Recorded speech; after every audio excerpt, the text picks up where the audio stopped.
ఏదైనా అవసరం ఉన్నంటే కూడా అప్లికేషన్లు ఏమని చెప్పి కోరుతున్నాం. ఉదాహరణకు యావత్ తెలంగాణ రాష్ట్రానికి సంబంధించిన అప్లికేషన్ల సంఖ్య ఎప్పటికున్నా హైదరాబాద్ జిహెచ్ఎంసీ 150 డివిజన్లలో దాదాపు 8.5 లక్షల అప్లికేషన్లు వచ్చినాయి. అదేవిధంగా వేరే కౌంటర్ వేరే పెట్టినామో అనేక సమస్యలకు అప్లికేషన్లు తీసుకుంటామని చెప్పినాం కదా, అది కూడా 1,50,000 అప్లికేషన్లు ఇక్కడికి వచ్చినాయి. ఈ యొక్క నాంపల్లి నియోజకవర్గంలో దాదాపు 34,000 అప్లికేషన్లు వచ్చినాయి. ఇది ఎలా కంటిన్యూ అవుతుంది 6వ తారీఖు వరకు. సో అందరి అవకాశాన్ని వినియోగించుకొని దాంట్లో ఎక్కడ కూడా రాజకీయ నాయకులు పార్టీలు అనేకమైన మాటలు మాట్లాడతారు.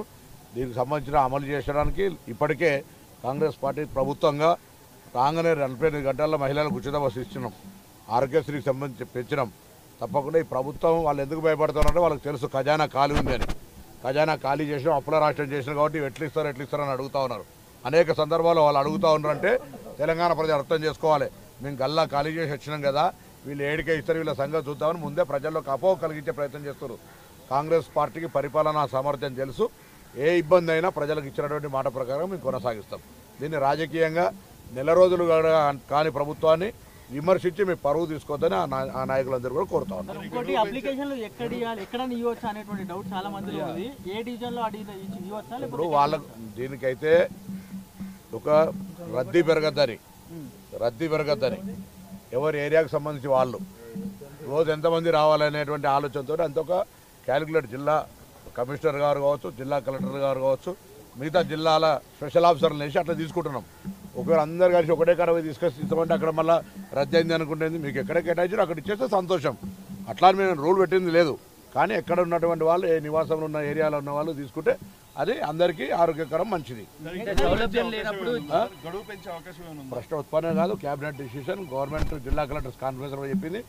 గడువుకు ఎండ్ ఉండదు. ఇక 6వ తారీఖు లోపల ఏమని చెప్తున్నారు. దాని తర్వాత 4 నెలల తర్వాత మళ్ళీ ఒక కార్యక్రమం తీసుకుంటామని 6 రోజు తీసుకునే నిర్ణయం ప్రకారం ముందుకు పోతాం. సార్ ఇన్ని లక్షల అప్లికేషన్లు వస్తాయని అనుకున్నారా? మీకు అంటే హైదరాబాద్లో ఒక సీట్ రాలేదు, సమస్యలు ఏమీ లేవు, అందుకే హైదరాబాద్లో మాకే వచ్చినటువంటి అంశాన్ని వాళ్ళు చెప్పే ప్రయత్నం చేస్తారు. మీరు దీన్ని బట్టి మీరే చెప్పాలి. ప్రభుత్వంలో ఎంత అన్రెస్ట్ ఉంది, ఏ విధంగా సమస్యలు ఉన్నాయి.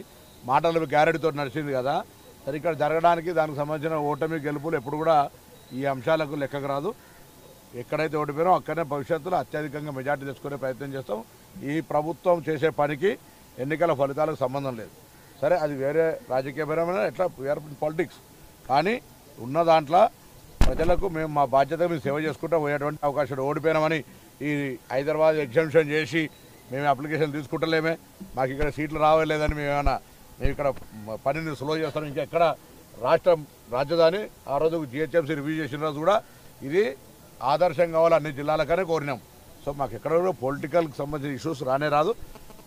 ప్రజల సమస్యల్ని ఇప్పుడున్న అధికారంలో ఉన్న కాంగ్రెస్ ప్రభుత్వం మా మాట ప్రకారం మేము పరిష్కారం చేసే బాధ్యత తీసుకొని పోతాం. దీనికి అందరు సహకరించి ఎవరైతే విమర్శ చేస్తారో ఆ విమర్శకులన్నా కనీసం కొద్ది రోజులు ఓపిక పడితే ఎప్పుడైనా మంచిది, అంతే కదా. 3 రోజుల్లో 9 లక్షల అప్లికేషన్లు వచ్చాయి, మిగతా 4-5 రోజులు ఇంకా ఉంది. ఎన్ని వస్తాయనేటువంటి కోటి జనాభా ఉంది ఇక్కడ.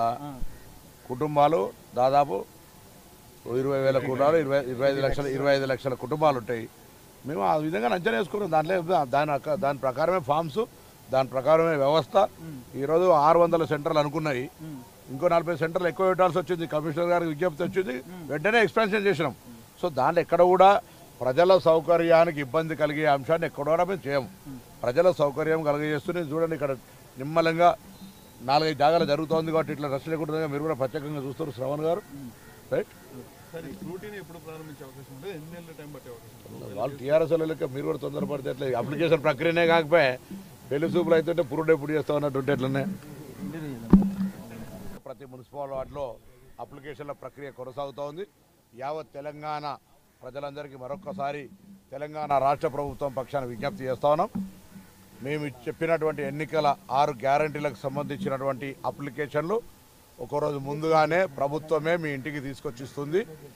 ఇది ఇండివిజువల్ అప్లికేషన్ కాదు, ఇది కుటుంబపరమైనటువంటి ఒక ఫ్యామిలీ అప్లికేషన్. ఫ్యామిలీలో ఉన్న వాళ్ళందరి యొక్క సమాచారం అందులో ఇవ్వండి. మీకు 6 గ్యారంటీలు ఏమేమి కావాలన్నా కూడా అందులో నింపివ్వండి. అందుకు సంబంధించిన ఏమి అవసరం ఏమి ఉన్నా లేకున్నా ఎక్కడ కూడా అప్లికేషన్ తిరస్కరించకుండా చూడాలని అధికారులను కూడా కోరుతా ఉన్నాం.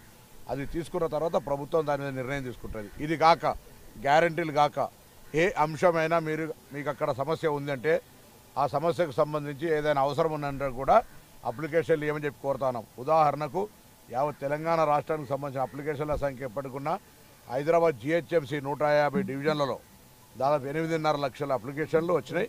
అదేవిధంగా వేరే కౌంటర్ వేరే పెట్టినామో అనేక సమస్యలకు అప్లికేషన్లు తీసుకుంటామని చెప్పినాం కదా, అది కూడా 1,50,000 అప్లికేషన్లు ఇక్కడికి వచ్చినాయి. ఈ యొక్క నాంపల్లి నియోజకవర్గంలో దాదాపు 34,000 అప్లికేషన్లు వచ్చినాయి. ఇది అలా కంటిన్యూ అవుతుంది 6వ తారీఖు వరకు. సో అందరి అవకాశాన్ని వినియోగించుకొని దాంట్లో ఎక్కడ కూడా రాజకీయ నాయకులు పార్టీలు అనేకమైన మాటలు మాట్లాడతారు. దీనికి సంబంధించిన అమలు చేయడానికి ఇప్పటికే కాంగ్రెస్ పార్టీ ప్రభుత్వంగా రాగానే 48 గంటల్లో మహిళలకు ఉచిత బస్సు ఇచ్చినాం, ఆరోగ్యశ్రీకి సంబంధించి పెంచినాం. తప్పకుండా ఈ ప్రభుత్వం వాళ్ళు ఎందుకు భయపడుతున్నారంటే వాళ్ళకి తెలుసు ఖజానా ఖాళీ ఉంది అని. ఖజానా ఖాళీ చేసినాం, అప్పుల రాష్ట్రం చేసినాం కాబట్టి ఎట్లు ఇస్తారని అడుగుతూ ఉన్నారు. అనేక సందర్భాల్లో వాళ్ళు అడుగుతూ ఉన్నారంటే తెలంగాణ ప్రజలు అర్థం చేసుకోవాలి, మేము గల్లా ఖాళీ చేసి వచ్చినాం కదా, వీళ్ళు ఏడికే ఇస్తారు, వీళ్ళ సంగతి చూద్దామని ముందే ప్రజల్లోకి అపోహ కలిగించే ప్రయత్నం చేస్తారు. కాంగ్రెస్ పార్టీకి పరిపాలనా సామర్థ్యం తెలుసు. ఏ ఇబ్బంది అయినా ప్రజలకు ఇచ్చినటువంటి మాట ప్రకారం మేము కొనసాగిస్తాం. దీన్ని రాజకీయంగా నెల రోజులు కాని ప్రభుత్వాన్ని విమర్శించి మీ పరువు తీసుకోవద్దని ఆ నాయకులందరూ కూడా కోరుతా ఉన్నారు. ఇంకోటి అప్లికేషన్లు ఎక్కడ ఇవ్వచ్చు అనేటువంటి డౌట్ చాలా మందిలో ఉంది. ఏ డివిజన్లో ఇవ్వచ్చా? ఇప్పుడు వాళ్ళ దీనికైతే ఒక రద్దీ పెరగద్దని ఎవరి ఏరియాకు సంబంధించి వాళ్ళు రోజు ఎంతమంది రావాలనేటువంటి ఆలోచనతో అంత ఒక క్యాలిక్యులేట్ జిల్లా కమిషనర్ గారు కావచ్చు, జిల్లా కలెక్టర్ గారు కావచ్చు, మిగతా జిల్లాల స్పెషల్ ఆఫీసర్లు వేసి అట్లా తీసుకుంటున్నాం. ఒకవేళ అందరు కలిసి ఒకటే కరవై తీసుకొస్తామంటే అక్కడ మళ్ళీ రద్దు అయింది అనుకుంటుంది. మీకు ఎక్కడ కేటాయించారో అక్కడ ఇచ్చేస్తే సంతోషం. అట్లా మేము రూల్ పెట్టింది లేదు. కానీ ఎక్కడ ఉన్నటువంటి వాళ్ళు ఏ నివాసంలో ఉన్న ఏరియాలో ఉన్న వాళ్ళు తీసుకుంటే అది అందరికీ ఆరోగ్యకరం, మంచిది. ప్రశ్న ఉత్పన్నం కాదు, క్యాబినెట్ డిసిషన్, గవర్నమెంట్ జిల్లా కలెక్టర్స్ కాన్ఫరెన్స్ చెప్పింది. గడువుకు ఎండ్ ఉండదు. ఇక 6వ తారీఖు లోపల ఏమని చెప్తున్నారు. దాని తర్వాత 4 నెలల తర్వాత మళ్ళీ ఒక కార్యక్రమం తీసుకుంటామని 6 తీసుకునే నిర్ణయం ప్రకారం ముందుకు పోతాం. సార్ ఇన్ని లక్షల అప్లికేషన్లు వస్తాయని అనుకున్నారా? మీకు అంటే హైదరాబాద్లో ఒక సీట్ రాలేదు, సమస్యలు ఏమీ లేవు, అందుకే హైదరాబాద్లో మాకే వచ్చినటువంటి అంశాన్ని వాళ్ళు చెప్పే ప్రయత్నం చేస్తారు. మీరు దీన్ని బట్టి మీరే చెప్పాలి ప్రభుత్వంలో ఎంత అన్రెస్ట్ ఉంది, ఏ విధంగా సమస్యలు ఉన్నాయి. మాటలు గ్యారెంటీతో నడిచింది కదా. సరే ఇక్కడ జరగడానికి దానికి సంబంధించిన ఓటమి గెలుపులు ఎప్పుడు కూడా ఈ అంశాలకు లెక్కకు రాదు. ఎక్కడైతే ఓడిపోయారో అక్కడనే భవిష్యత్తులో అత్యధికంగా మెజార్టీ తెచ్చుకునే ప్రయత్నం చేస్తాం. ఈ ప్రభుత్వం చేసే పనికి ఎన్నికల ఫలితాలకు సంబంధం లేదు. సరే అది వేరే రాజకీయపరమైన ఎట్లా వేరే పాలిటిక్స్, కానీ ఉన్న దాంట్లో ప్రజలకు మేము మా బాధ్యత మేము సేవ చేసుకుంటూ పోయేటువంటి అవకాశం. ఓడిపోయినామని ఈ హైదరాబాద్ ఎగ్జామ్షన్ చేసి మేము అప్లికేషన్ తీసుకుంటలేమే, మాకు ఇక్కడ సీట్లు రావలేదని మేము ఇక్కడ పనిని స్లో చేస్తాం. ఇంకా ఎక్కడ రాజధాని ఆ రోజు జిహెచ్ఎంసీ రివ్యూ చేసిన రోజు కూడా ఇది ఆదర్శం కావాలి అన్ని జిల్లాలకనే కోరినాం. సో మాకు ఎక్కడ కూడా పొలిటికల్కి సంబంధించిన ఇష్యూస్ రాదు. ప్రజల సమస్యల్ని ఇప్పుడున్న అధికారంలో ఉన్న కాంగ్రెస్ ప్రభుత్వం మా మాట ప్రకారం మేము పరిష్కారం చేసే బాధ్యత తీసుకొని పోతాం. దీనికి అందరు సహకరించి ఎవరైతే విమర్శ చేస్తారో ఆ విమర్శకులన్నా కనీసం కొద్ది రోజులు ఓపిక పడితే ఎప్పుడైనా మంచిది, అంతే కదా. 3 రోజుల్లో 9 లక్షల అప్లికేషన్లు వచ్చాయి, మిగతా 4-5 రోజులు ఇంకా ఉంది. ఎన్ని వస్తాయనేటువంటి అంచనా? 1 జనాభా ఉంది ఇక్కడ. కుటుంబాలు దాదాపు 20,000 కుటుంబాలు, 25 లక్షల కుటుంబాలు ఉంటాయి. మేము ఆ విధంగా అంచనా వేసుకున్నాం. దాంట్లో దాని ప్రకారమే ఫామ్స్, దాని ప్రకారమే వ్యవస్థ. ఈరోజు 600 సెంటర్లు అనుకున్నాయి, ఇంకో 40 సెంటర్లు ఎక్కువ పెట్టాల్సి వచ్చింది. కమిషనర్ గారికి విజ్ఞప్తి వచ్చింది, వెంటనే ఎక్స్పాన్షన్ చేసినాం. సో దాంట్లో ఎక్కడ కూడా ప్రజల సౌకర్యానికి ఇబ్బంది కలిగే అంశాన్ని ఎక్కడ కూడా మేము చేయము. ప్రజల సౌకర్యం కలిగజేస్తూనే చూడండి ఇక్కడ నిమ్మలంగా 4-5 జాగాలు జరుగుతోంది కాబట్టి ఇట్లా రష్ లేకుండా మీరు కూడా ప్రత్యేకంగా చూస్తారు శ్రవణ్ గారు, రైట్. వాళ్ళు టీఆర్ఎస్ లెక్క మీరు కూడా తొందరపడితే ఎట్లా? అప్లికేషన్ ప్రక్రియనే కాకపోతే పెళ్లి చూపులు అయితే పురుడు ఎప్పుడు చేస్తా ఉన్నట్టు ఎట్లనే